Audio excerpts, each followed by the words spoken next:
I want to welcome you to the Ask Jeff YouTube channel. Here's today's question.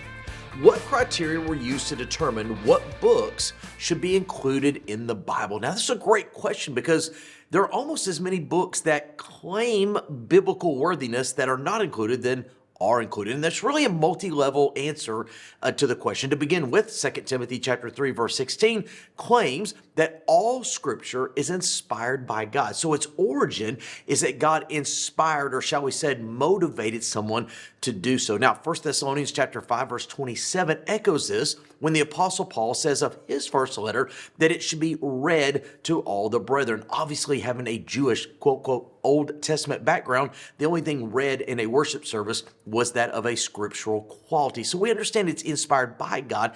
Then we have to go to Deuteronomy chapter 18, which says if someone is a false prophet or speaks erroneously of the Lord one time, they should be stoned to death. So you have an individual claiming to be speaking on behalf of God who's willing to put their very life on the line. Now, that's kind of at a, quote, high level. Now, let's get down to the minutia for just a moment, particularly when we deal with the New Testament. We know of Matthew, Mark, Luke, and John, but historically speaking, we know of multiple individuals that claim to speak the gospel or the story of Jesus in Matthew's name. They were pretenders, ghostwriters, whatever term you want to utilize. And there's a host of other ones, such as the gospel of Barnabas and Judas and others and such. Now, again, you have not only the inspiration, divine speaking through concept, then you have the receptivity of the church body or the believers. And one of the things that we notice, particularly in the New Testament, it happened in the Old as well, is that you have the gospel of, say, Matthew.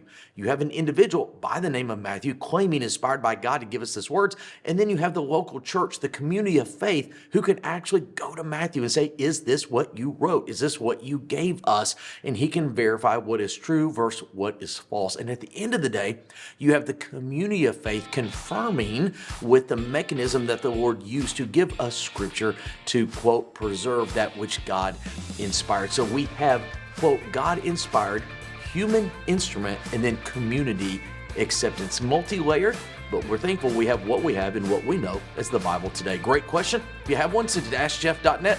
Maybe your question will be tomorrow's. Thanks for being a part of today's daily question. Now, we answer a question each and every day. Please feel free to submit a new question at AskJeff.net. We may not have gotten to yours today, but we eventually will continue to be a part of this. Subscribe so you don't miss out on a question every day.